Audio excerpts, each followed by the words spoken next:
Hello, Louisa Whitney here. In this video this morning, I'm talking about change. Change is the kind of process of changing.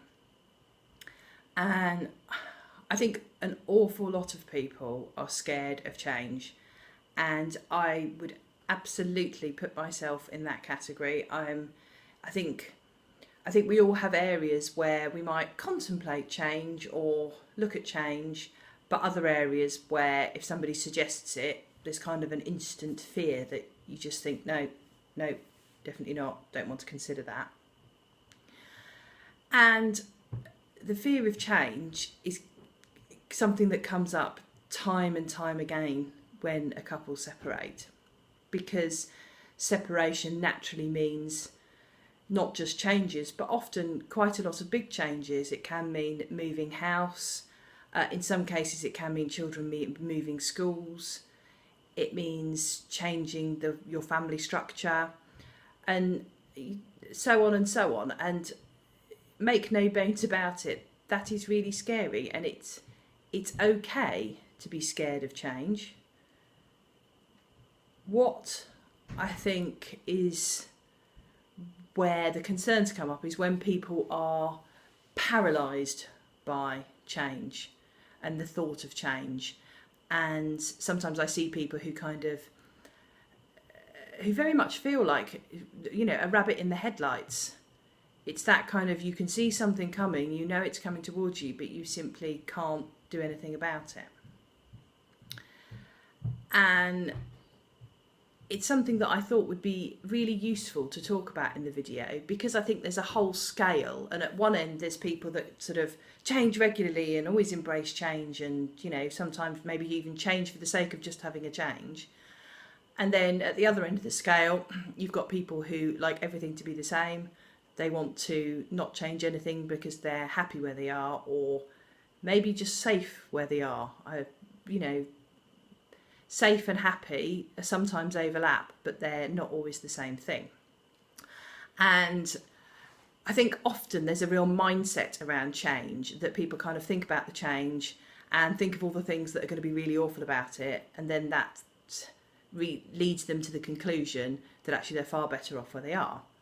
There's a reason there's the saying, the better the devil you know, the idea being that however bad things are, at least you know that and you're coping with that.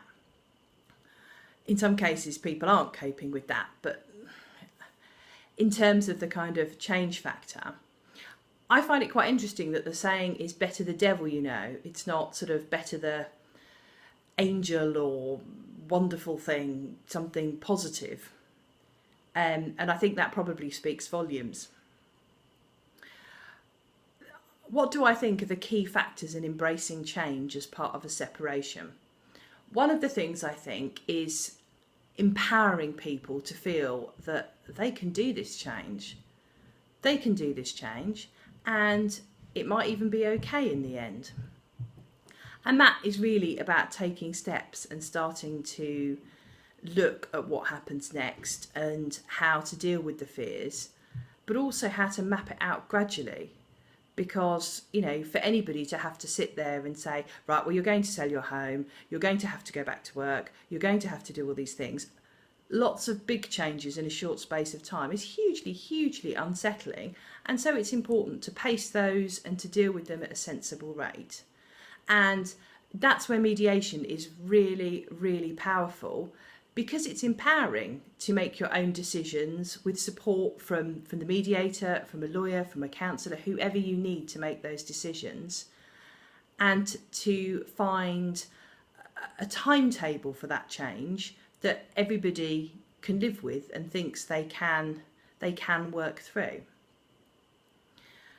And the support element is really, really important in change, because sometimes I think in mediation, people come to the realisation that they need to make a change before they're ready to embrace that change.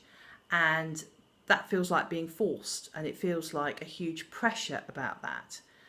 And that's when the conversation needs to turn to, right, if you need to make this change, which based on looking at all the different information, it seems like you do, What support do you need to make this change? What would help you to get in the right mindset to make that change?